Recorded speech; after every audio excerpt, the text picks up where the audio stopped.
Braja Janaranjana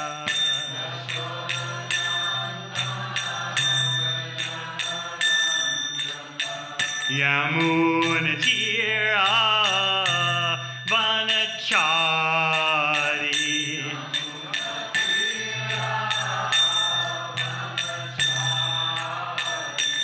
Jayo Radha Madhava Kunja Bihari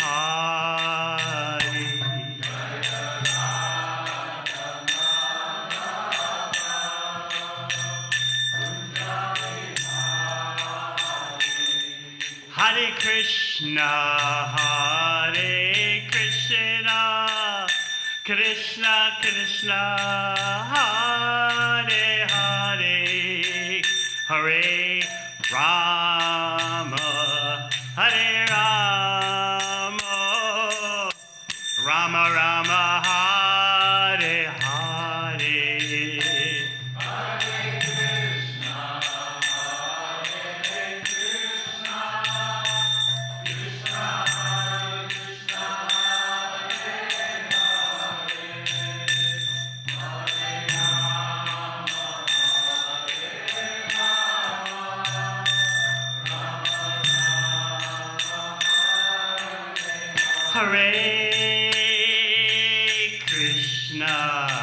Hare Krishna,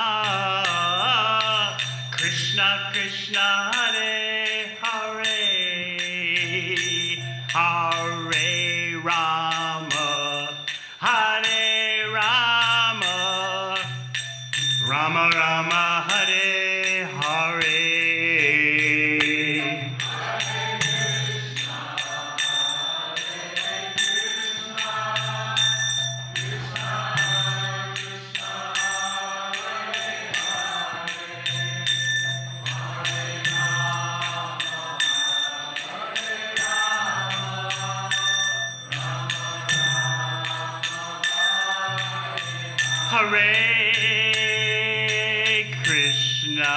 Hare Krishna, Krishna Krishna, Hare Hare, Hare Rama, Hare Rama, Rama Rama, Hare Hare.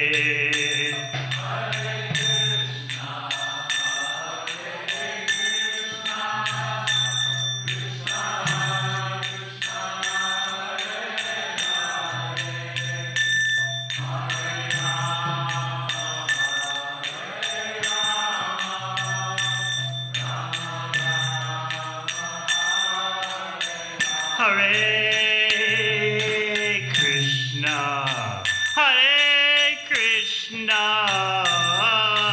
Krishna Krishna, Hare Hare, Hare Rama, Hare Rama, Rama Rama, Hare Hare.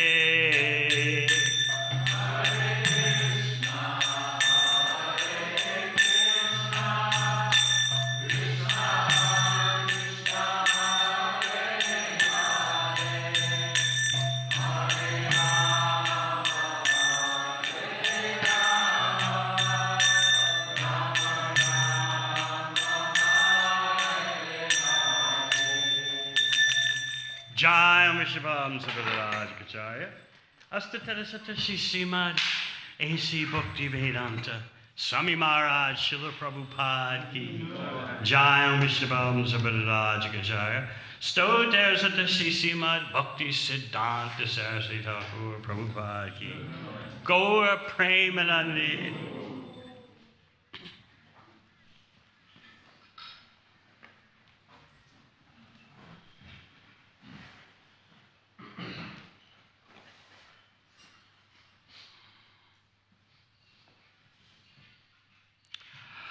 Om Namo Bhagavate Vasudevaya.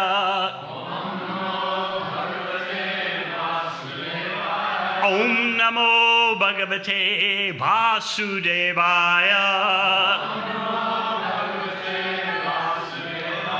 Om Namo Bhagavate Vasudevaya.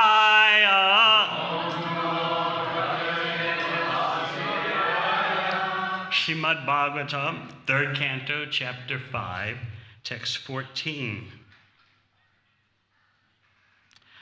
Tan chocha shochan avido nishoche.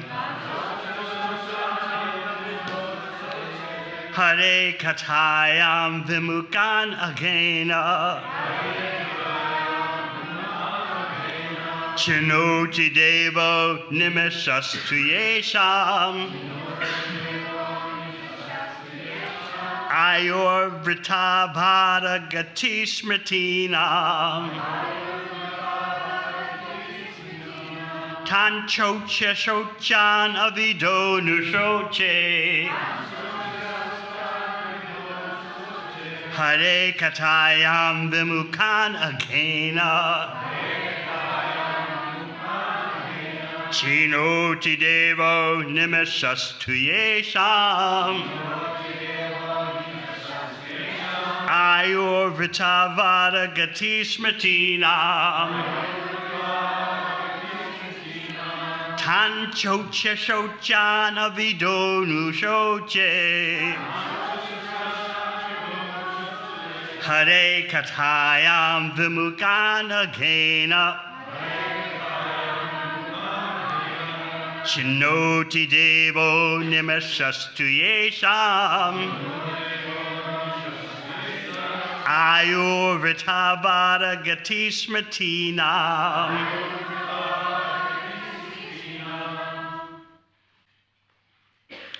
Tan, all those. Shocha, pitiable. Shochan, of the pitiable. Avida, ignorant. Anushoche, I pity. Hare, of the Lord. Katayam, to the topics of. Vimukan, averse. Agena, because of sinful activities. Chinoti, decaying. Deva, the Lord. Animisha, eternal time. To, but. Yesham, of whom. Ayu, duration of life. Vrita, uselessly. Vada, philosophical speculations. Gati, ultimate goal. Smritinam, of those following different rituals.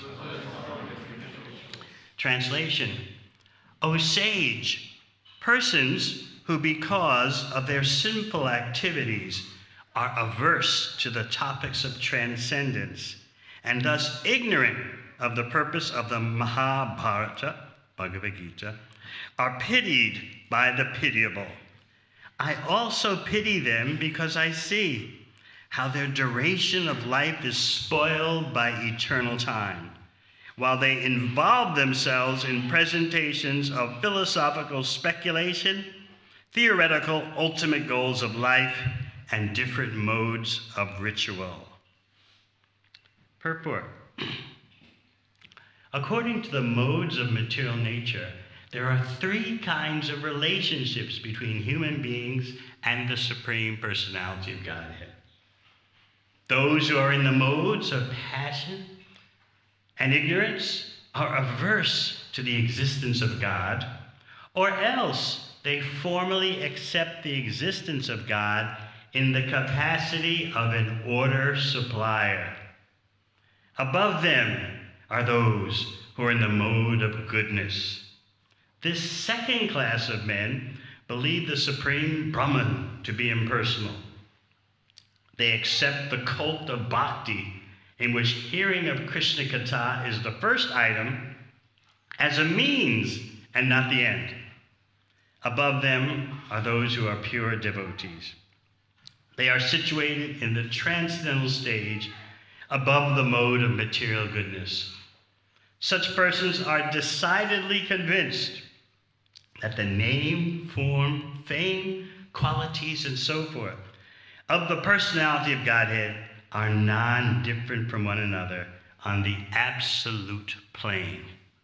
For them, hearing of the topics of Krishna is equal to meeting with him face to face. According to this class of men, who are situated in pure devotional service to the Lord, the highest goal of life is purushartha, devotional service to the Lord, the real mission of life. The impersonalists, because they engage in mental speculation and have no faith in the personality of Godhead, have no business hearing the topics of Krishna. Such persons are pitiable for the first-class pure devotees of the Lord. The pitiable impersonalists pity those who are influenced by the modes of ignorance and passion. But the pure devotees of the Lord take pity on them, because both waste their most valuable time in the human form of life in false pursuits, sense enjoyment, and mental speculative presentations of different theories and goals of life. Translation again. O sage, persons who because of their sinful activities are averse to the topics of transcendence and thus ignorant of the purpose of the Mahabharata, Bhagavad Gita, are pitied by the pitiable. I also pity them because I see how their duration of life is spoiled by eternal time, while they involve themselves in presentations of philosophical speculation, theoretical ultimate goals of life, and different modes of ritual. Om Agyanachimradandasya Gyananjana Shalakaya Chakshur Militang Yena Tasmai Shri Gurave Namaha. Jai Sri Krishna Chaitanya Prabhu Nityananda Sri Advaita Gadadhara Sri Vasadi Gaura Bhakta Vrinda. Hare Krishna, Krishna Krishna, Hare Hare, Hare Rama, Rama Rama, Hare Hare. So let's briefly go back to the beginning of this chapter. We discussed how Uddhava sent Vidura to hear from Maitreya Muni, particularly about Krishna's name, form, qualities, and pastimes. However, the first question that Vidura asked Maitreya is about happiness as perceived by conditioned souls. Remember, he says, in this material world, everyone is trying to find satisfaction, satiation. They're trying to fulfill their desires and get a sense of completion. And they're also trying to push back distress, fight off distress. But all that happens by these endeavors is that their mind becomes agitated. Therefore, Vidura says to Maitreya Muni, can you please teach us what is real happiness?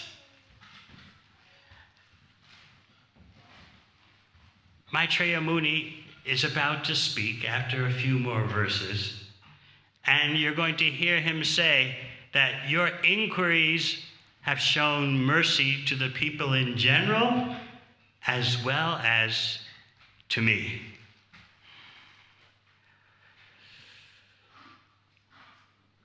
Vidura is going to ask Maitreya Muni, talk about the Purusha avatars, Karnadakshai Vishnu, Garbhodakashai Vishnu, Chirodakashai Vishnu, who have the full potencies of Godhead for the purpose of the creation. Again, you may wonder, Vidura is supposed to be asking Maitreya about the personal pastimes of Lord Sri Krishna. But by reading these verses, we develop sensitivity, how to proceed in a dialogue that increases in spiritual rasa, spiritual flavor. The participants in the dialogue are mature, to say the least, and they understand how to amplify the discussion, how to bring out nuances that add flavor. You'll see this happen in the dialogues between Shukadeva Goswami and Pritchett Maharaj. They urge each other onward. Oh, that's a wonderful question. Or, you, Shukadev, you are the eye of the world. You have the ability to answer my questions. And Shukadev will thank Pritchett Maharaj. Thank you for answering this question. In fact, sometimes Shukadev won't answer for a while because he's lost in ecstasy just by hearing questions. So hearing these dialogues, we get a flavor, an insight into how liberated souls discuss. Because you may wonder, how can someone be truly satisfied just by talking about Krishna? I mean, we believe that, of course. Don't get me wrong. But in the real life, in the real world, can we actually be fully satisfied just by talking about Krishna? Vidura has no doubts. Maitreya has no doubts. They're not religious believers. When I'm speaking at the Krishna village, I often have to make sure that the audience stops thinking of bhakti as some kind of religious belief, some kind of dogma, which is a really bad word these days, some kind of theology, doctrine that's downloaded upon them in place of other doctrines, theologies, and dogmas. So as you know, I often explain to them that bhakti is not a belief. In the 17th chapter of Bhagavad Gita, Krishna describes how the modes of nature affect everything in conditioned life, even your very conceptions, theories, concepts. These are all products of Trigunamaya. They're all related to the material body and mind. People often like to think that their thoughts, their principles, their concepts are something transcendent, above their life, above the nitty-gritty of their life. But no, it's all one kit and caboodle, one package, as Krishna explains in the 17th chapter of Bhagavad Gita. The mistake that thinks bhakti is some kind of belief would relegate bhakti to some phenomenon within the modes of material nature. So I explain to the guests in attendance at the program that nowhere in Bhagavad Gita does Krishna ask you to believe in him. And I can just see the sighs of relief. Because they're thinking, this bhakti looks very attractive. We like singing and dancing, and we love the food. But a religious belief? Ooh, sounds so old-fashioned. Oh, so 19th century. This place is great, but I don't know if I can swallow a dogma. So when I explain to them that bhakti is not a religious belief, I just see 90% of the audience just...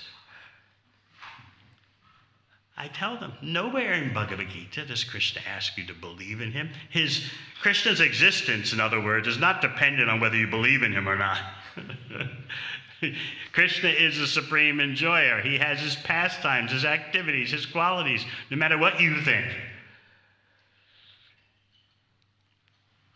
I explain that everywhere in Bhagavad Gita, Krishna is giving you methodology, process, applied spiritual technology. If you take the knowledge and apply it, you get the result. And Krishna explains the results that you'll get if you apply his process and the results you'll get if you don't apply his process. So I ask, what could be more fair and liberal than that? You enter the Bhakti laboratory, apply the knowledge, you get the results. So I asked him, isn't that fair enough? Yeah, that sounds fair, yeah. It's up to me whether I want to apply the process or not, but if I do, I'll get the results. If I don't, well, I'll probably still enjoy anyway, but that's the thought. So Vidura is explaining, I see how their duration of life is spoiled by eternal time. I pity them because of that. First of all, I pity them because their sinful activities have made them averse to topics of transcendence. They don't understand the purpose of Mahabharata. Even if they read Mahabharata, they miss the point, which is Bhagavad Gita. I also pity them because I see time devouring them. This is, although it sounds so common and understanding, to feel this is very difficult when you're within the modes of material nature, to feel how time is consuming you. Most persons don't think about it and don't want to think about it. They want to focus on the moment.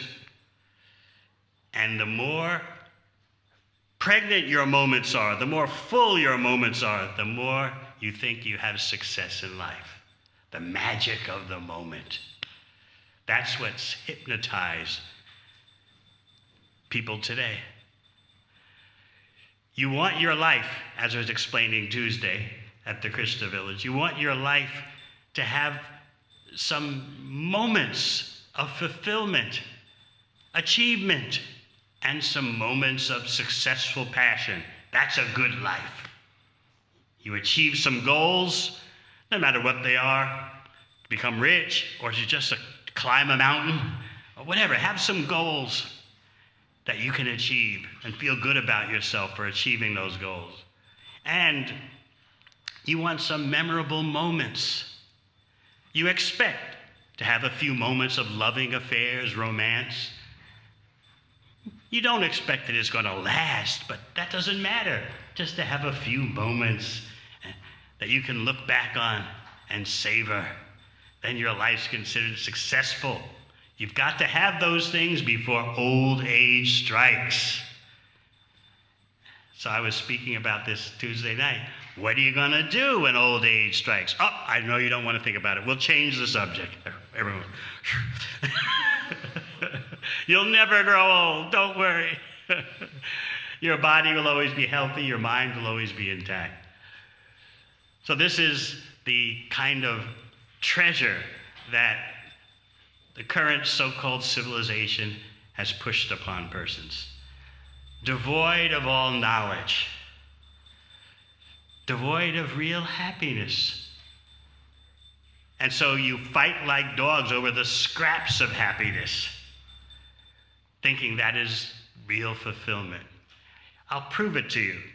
Here, I got this from an advert.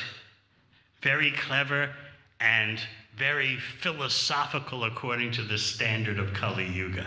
It encapsulates the modus operandi, the predominant thinking concepts of the day and age. It goes like this. Listen carefully. Life moves fast. It's too short to fuss over my mistakes or worry over what's coming next. It's too short to be bogged down in details. I want to focus on what really matters, me, and sharing life with those I love and who love me. Treasuring every moment. I want to live boldly, remembering everything and regretting nothing. How's that sound?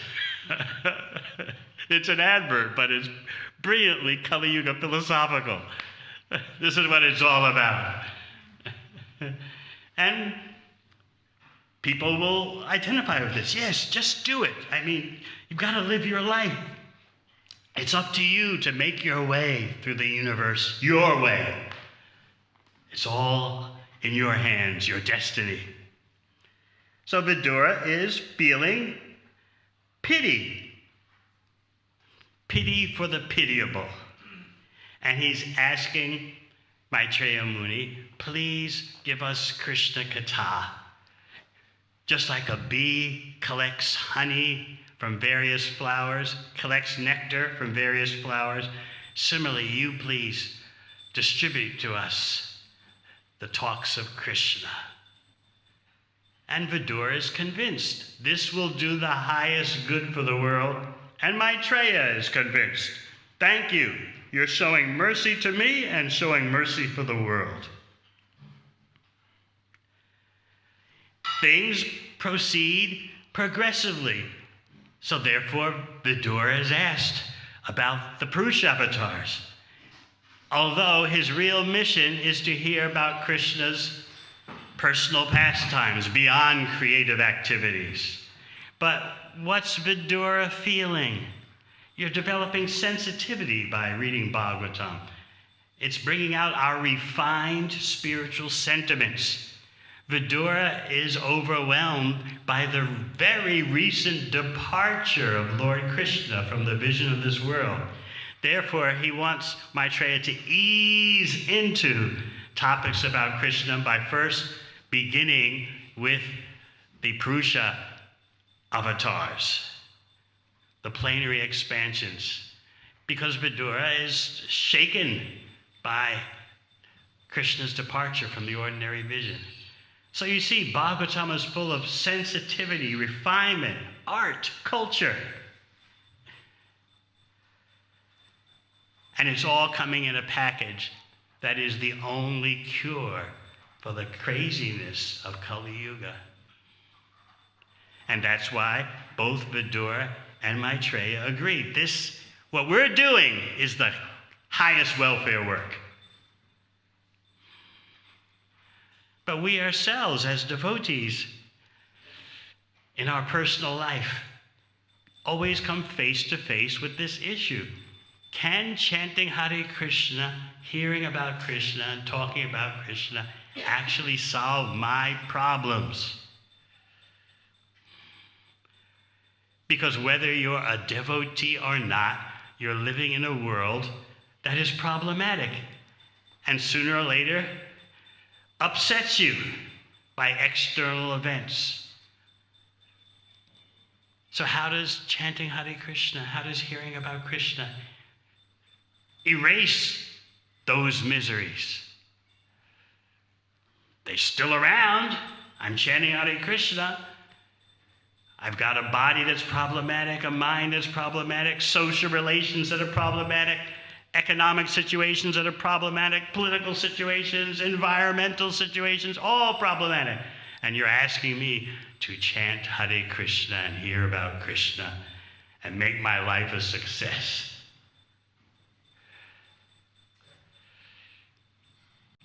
You may reply, please, these are not the countercultural days, the stay high forever days. I don't know if you've ever seen photos from the Harinam parties in the early days of ISKCON. You would certainly find a photo with the classic bliss stance. Eyes upturned and you've seen those photos? So you may be saying to yourself, that was 50 years ago. Right now we're more real, we're more mature, and we have to cope with the problems of the world. And chanting Hare Krishna is a nice belief, but does it really solve all my problems? Then you have to start to understand consciousness and how toxic consciousness is what's causing the problems of the individual and the world. But you say, well, look, even the Pandavas, for example, incur problematic situations. But their consciousness is not problematic. They're taking everything as Krishna's mercy and dealing with it in that way. They're not attached to the oncomingness of happiness and distress.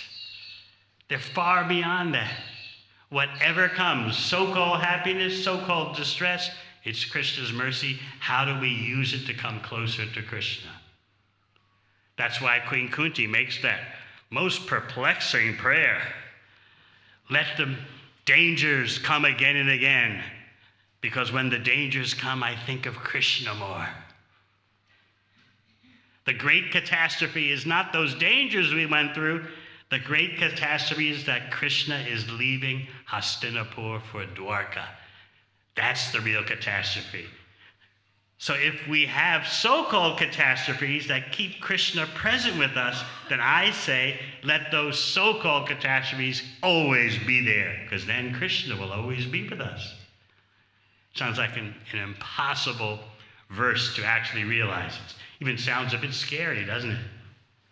Let the catastrophes happen again and again? That's not why I took to Bhakti. I remember we were having, during the Iron Curtain days, deep behind the Iron Curtain, we were having an initiation ceremony. So the initiator asked me, pick out a verse from the Bhagavatam.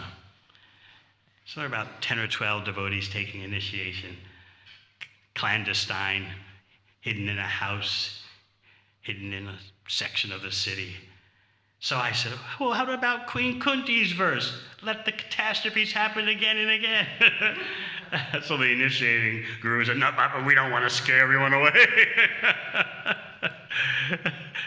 And it's true that to understand this verse, it takes a lot of deep contemplation, a lot of insight into yourself and the world around you.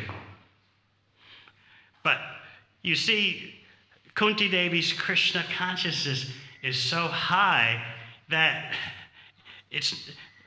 she doesn't measure her consciousness in terms of catastrophe or not, catastrophe or a holiday, happiness or distress.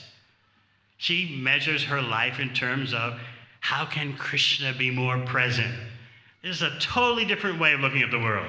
And I know it seems at first very difficult to grasp, because generally we take to Bhakti in order to fulfill our vision of bliss and happiness and no more distress. That's true. By taking to Bhakti, you will be blissful and there'll be no more distress. But you have to develop toward that goal. You can't be like a child studying maths at the first grade level, first year level, 1 + 1 = 2, and then, I want to understand calculus. You can't do that. Although, if you stick to the educational process, you'll get to the point where you can deal with calculus. So it is true that chanting Hare Krishna, hearing about Krishna, solves every problem. It does that by transforming your consciousness to the point where everything brings about deeper experience of Krishna. And this is demonstrated most vividly by Sri Chaitanya Mahaprabhu, who is demonstrating the peak potential experience of loving Krishna. He's walking on the beach at Jagannath Puri, and he sees a sand dune. But he doesn't see a sand dune as we would see it. He sees Govardhan Hill. And he begins to race toward Govardhan Hill, the sand dune. But he's seeing Govardhan Hill. And all his associates give out a big shout, and they begin running after him. They can't keep up with him.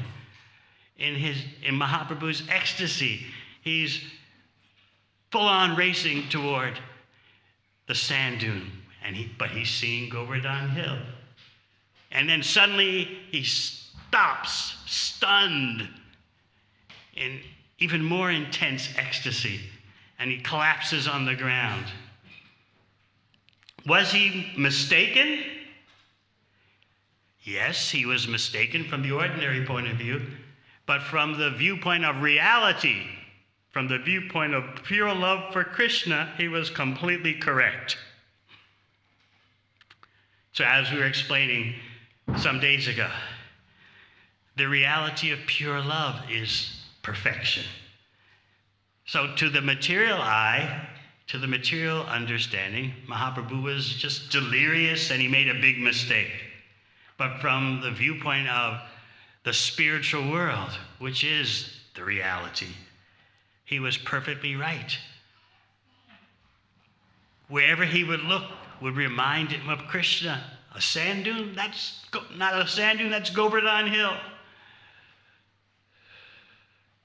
So again, the difference is in the consciousness. So as we advance in bhakti, we do develop the ability to take everything that happens as Krishna's mercy. It seems impossible, but slowly the reality starts to pervade our intelligence.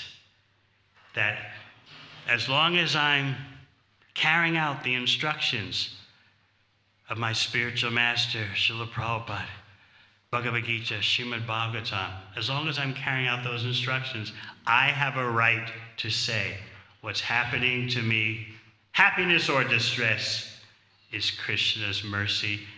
And I can use those occurrences to deepen my attraction for Krishna. This is the triumph of bhakti. And every one of us needs that personal victory. Just like you recite the Shikshastika prayers in the morning, Param Vijayate Sri Krishna Sankirtanam. Let there be all victory to the chanting of the holy names of Krishna. Each one of us needs our own personal victory about how we overcame anything just by hearing and chanting about Krishna. When you, as an individual, have that kind of victory, you're on the way to magnificent progress in bhakti. You know, when the chips are down, when the times are tough, I have experienced before taking shelter of chanting, taking shelter of hearing, and talking about Krishna, and that brought me through. When you have that, your own personal experience of that, then you're well on your way to mature Krishna consciousness. And sooner or later, every one of us meets some obstacle in life. And at first, we're a little upset. I've been chanting my rounds most days. I've been reading the books, once a week. And I've been offering my food most of the time. And now this has happened and that has happened. Oh no, why is Krishna doing this to me? I don't deserve this. We're taking to bhakti many times in order to become free from distress.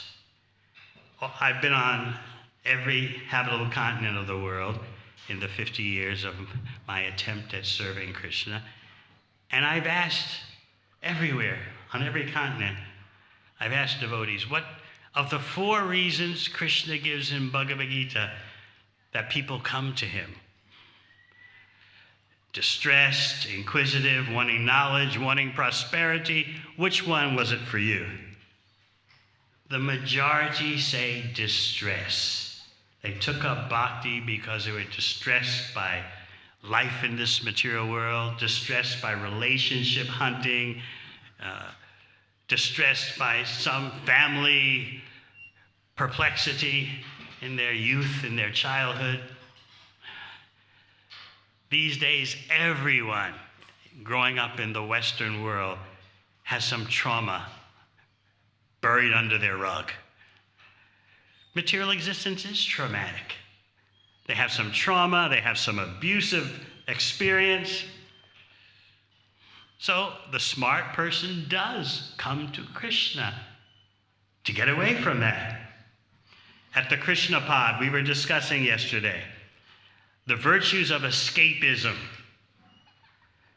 Often people say that, oh, you Krishna devotees, you look happy, but you're not living in the real world. You've escaped.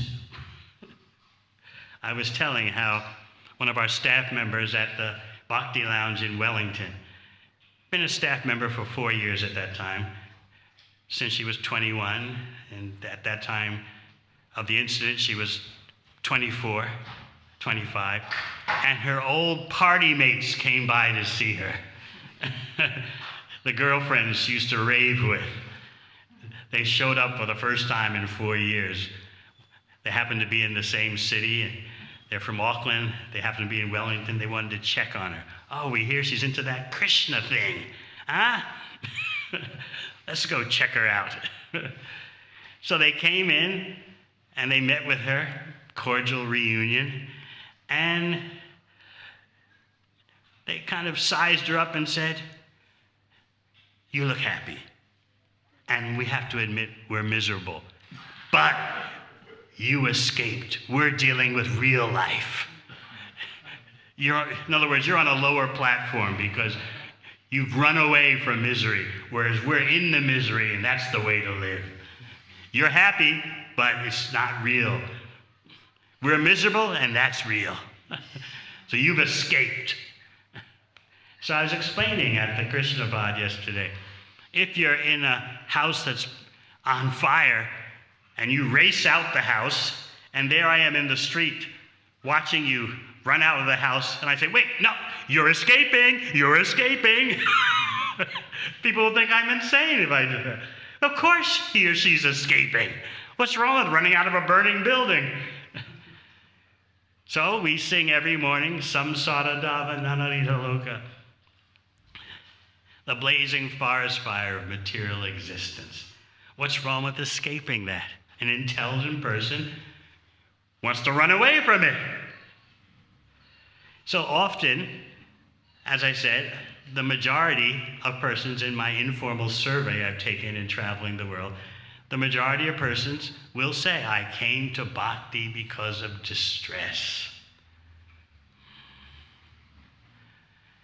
Practically no one says, "I came for economic prosperity," at least not in the Western world. And you get a few who say, "I was inquisitive," and fewer still who say, "I wanted knowledge." And what does Krishna say? Sukriti, all have auspicious merit because they're coming to me. Although the one who comes for knowledge has the best approach, nevertheless, all the approaches have sukriti, auspicious merit.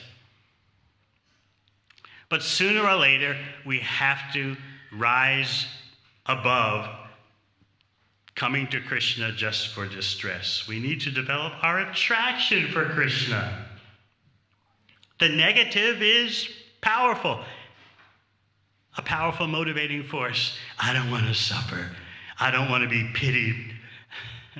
I don't want to be devoured by time. I don't want that stuff you were reading in that advert. Been there, done that. Live for the moment. Just feel it right now. I don't want that. I became so miserable. I was abused so much living that kind of life. But as the years go by, we need to make further progress into developing our attraction for Krishna, becoming acquainted, even immersed in Krishna's attractiveness. This is why service is so important. The devotional service develops your appetite for hearing about Krishna, talking about Krishna. And good association amongst those dedicated to talking about Krishna will affect you, and you'll also be infected by the desire to talk about Krishna and chant Hare Krishna.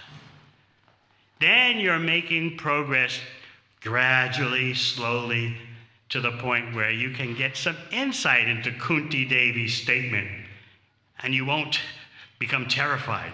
Let the catastrophes happen again and again? Is that what Bhakti is all about? No way. I'm out of here. It is completely possible to gradually make progress to the point where you value Krishna's association through his name, through Bhagavatam, through the association of devotees. You value that more than even freedom from distress. That's the Bhakti miracle. Your consciousness transforms. we actually become Krishna conscious. All right, any questions? Would you like to hear the advert again? No. Yes. Thank you so much. Thank you for the class. You want to hear the advert again? Let's play it. Just reflecting on that verse, Krishna Bhakta Nishkama Ataiva Shanta, and wondering if you could speak about how, although devotees like Prahlad Maharaj or Queen Kunti are having that external distress, but how that ties into the verse of internally, the peace is always there for them. You mentioned Prahlad Maharaj.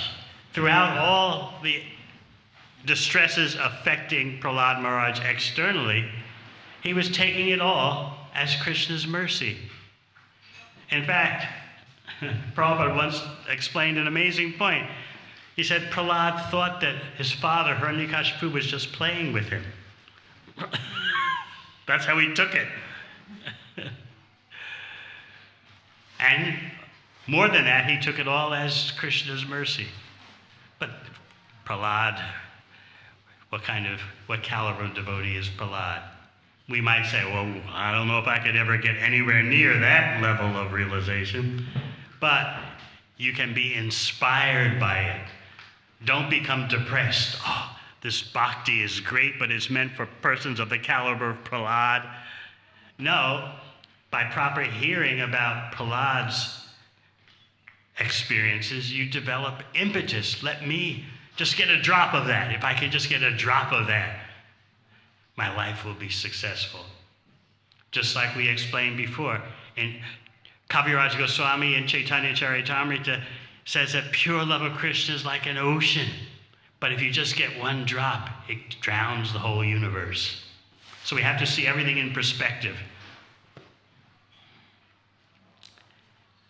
Yes.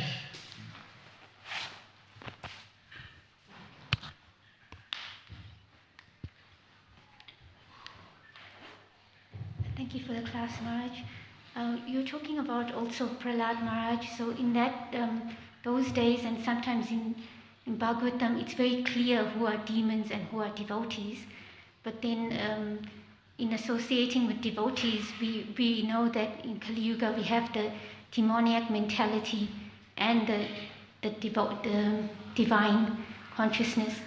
So how do we cause sometimes suffering to others, and other devotees also may cause suffering to us? So how do we deal with that in that context? Can you refine your question, make it to the point? You sound like you're talking two different things. So in Prahlad Maharaj's time, there's a difference. The demon is clearly a demon and the devotee is clearly a devotee. And in this day and age, we see that even a devotee may act demonic like a demon and cause suffering to another devotee. So how do we see that suffering? Like Kunti Devi and Prahlad Maharaj saw the suffering as Krishna's mercy. But when a devotee kind of externally causes that suffering, how do we deal with that? We're picking up persons of all levels. ISKCON is open to anyone who wants to sincerely give it a try, and sometimes there are problems along the way of their progress, and yes, sometimes they cause commotion for other devotees, but you, knowing such things, I'm speaking in general, have to keep in mind what your destination is. Just like when you're on an airplane, it happens to me. Someone sits next to me and it's not the kind of person I would normally want to sit next to. I remember, I think I described before, I don't know if it was here. I was sitting on the plane. It was a 2-hour plane ride, fortunately, only 2 hours. And one very, fidgety young lady was sitting next to me. And she just couldn't sit still, and I was just looking at my watch, when is this flight going to end? And so the flight attendant had served water, and she had her coffee or whatever they're drinking, and I had a glass of water, a cup of water, and so I half drank it, and I put the cup down, and then I was shocked. She didn't know what she was doing. She reached for my cup and downed it.